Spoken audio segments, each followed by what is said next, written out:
Hey everybody, so I'm just doing a first work in progress video on my British Grenadiers and Mounted Officer. Basically, I'm primarily done with the first coat of base paint. Essentially, there's a lot of white in the way I'm painting these guys, and so like the pants and the I guess the straps that are on the front are going to be white. I haven't done the weaponry, the hat, or the bags, or a lot of the apparel, but basically, so this stuff will be different colors when I'm finished. But this is where I'm at now. Even the white, but particularly the red and the yellow, are darker than they will look.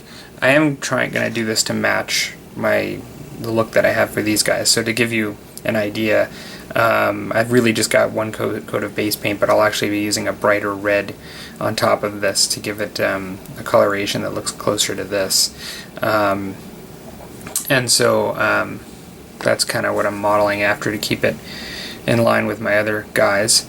And I've also, I've painted the first layer of skin. So everything on this is just really the first layer. And so I'll be finishing off some of these accessories here.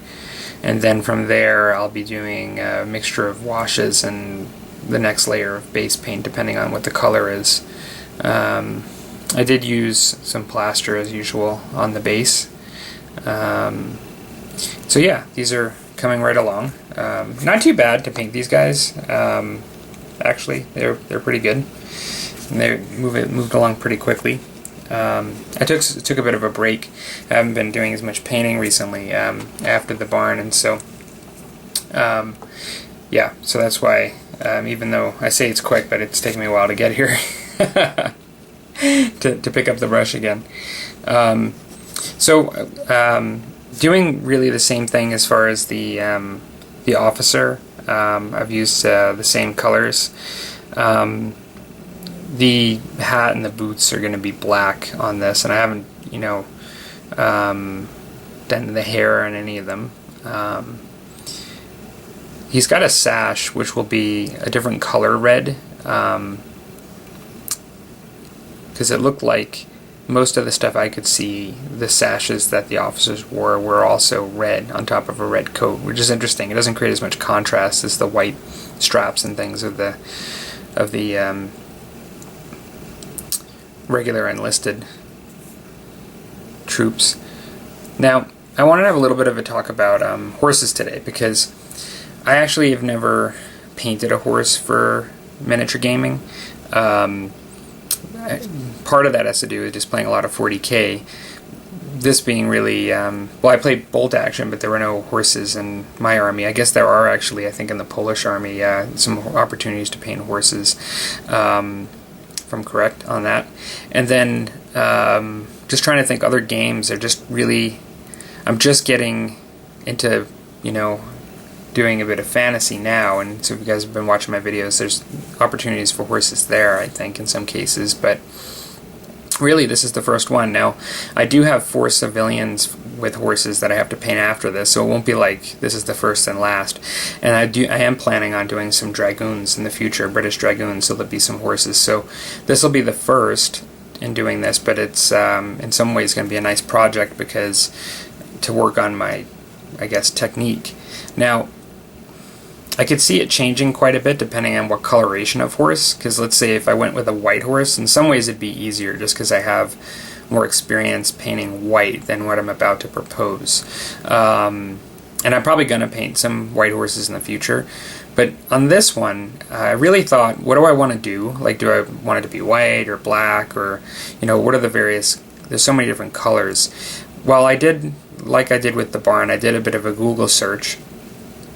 And I landed on a couple of pictures that I liked and decided this was similar to the color that I want to, or these pictures were similar to the color that I wanted to try. And so I'll throw those up now, and you can see what I'm using for inspiration.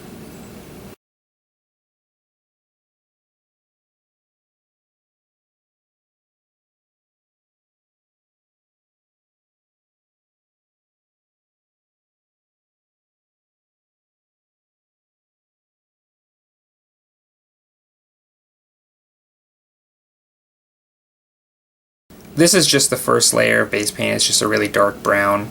I used charred brown. What I'm planning on doing is, like you saw in the pictures, I want to create some complexities with lighter browns to the point of almost reddish orangey kind of looks because of the sun and the way it looks on the horse. Now, so really, I'm almost looking at between washes and perhaps wet blending or glazing an even darker brown mixed with black. I'm looking for some high contrast areas where I'll be doing it really, really dark in some spots, and then trying to really lighten it up in some spots. I am going to have a bit of white on the feet and like on the front of the head, like you saw in many of the photos that I just showed. The other thing I noticed with horses, in photography at least, is that the actual hair or fur, you know, like on a horse, it really has a sheen to it. It's very shiny. Even in cases where it doesn't seem to be having a lot of brightness on it, like I could see areas where it's just complete sheen, you know, in some pictures, reflection of light, and then in some area, and sometimes even when there doesn't seem to be a lot of light, you still see a bit of a sheen. Now, I thought about it, and I could potentially go the route of having it where it's dark and a sheen, just using gray, like, you know, as that representing that sheen.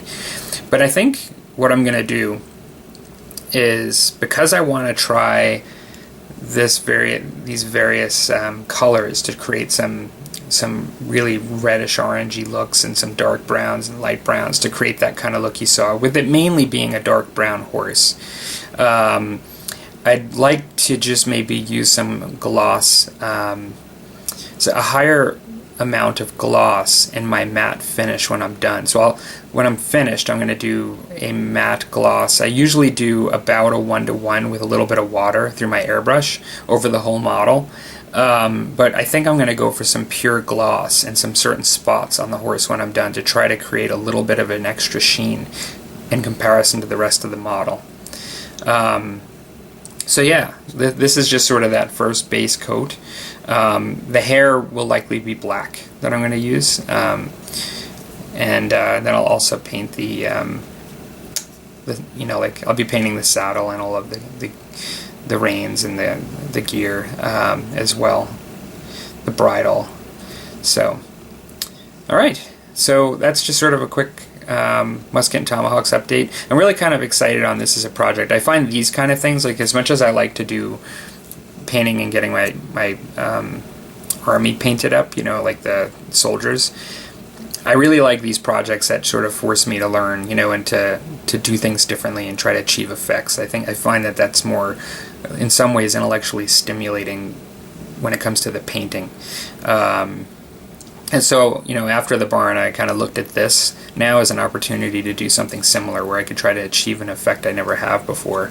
So, alrighty, interested in your comments, both on the soldiers, on choice and coloration, the idea of using the gloss for the sheen versus using paint, you know, to paint a sheen, and just how to achieve this. One thing I'll say before I go is these are the colors that you saw the pictures that I put up, and those are the inspiration I'm using. These are the colors that I'm using to work with. I'm not decided on all of them, but I've already committed to this one as my dark brown, and I am going to mix that with some black at certain points. I'm thinking of using this Mornfang brown as another tone, perhaps mixed with the char brown, to create some lighter areas. And then I'm pretty certain I'm going to use this. Now this is a little strange, but based on the name, but looking through my collection of paints, sorry, I was just shaking this up, looking through my collection of paints, this Scrofulous Brown, it's a game color paint, it's like a fantasy paint. I was thinking that it would be good to try to achieve some of that lighter tone, because it has it's an orangey sort of brown, and I think that, despite the name, I think it'll do the job pretty well. And then I have, sorry, I actually showed the one that I didn't show yet, but these were the this one and the charred brown were the ones I was definitely thinking. I'm not sure if I'm going to use some snakebite leather or not. I was kind of deciding between these two. I could I'm going to have to experiment a little bit, like to determine whether I use the charred brown with the snakebite leather or the charred brown with this Mournfang brown. These ones are kind of, they're not like identical close by any means, but this one's definitely lighter, but they're kind of close. And because I'm going to be mixing to begin with, I just don't know that I need to go to a 4 paint color scheme on this. I think I could probably do it with 3. Interested in your thoughts on that too. Okay, everybody, have a good one.